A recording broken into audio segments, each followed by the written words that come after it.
Ben ritrovati al meteo. Continua il bel tempo sulle nostre regioni. Nel dettaglio sul Veneto prosegue un tempo asciutto e stabile grazie alla presenza dell'anticiclone. Il cielo si presenterà sereno o al massimo poco nuvoloso su tutti i settori. Qualche foschia mattutina non sarà da escludere sulle pianure. Temperature minime comprese tra i -1 e 0 gradi, massime oscillanti tra i 9 e 11 gradi.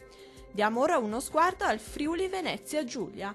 Anche in questo caso sarà una giornata soleggiata. Il cielo sarà poco o parzialmente nuvoloso. Non sono attese piogge degne di nota. Temperature minime comprese tra gli 0 e 1 grado, massime oscillanti tra i 10 e 12 gradi. Vediamo infine la situazione del Trentino Alto Adige. Poche novità, sarà soleggiato anche sulla nostra regione dove il cielo si presenterà sereno o poco nuvoloso ovunque. Temperature minime comprese tra gli 0 e 3 gradi, massime oscillanti tra i 13 e 14 gradi. Dal meteo di Antenna 3 è tutto, arrivederci al prossimo aggiornamento.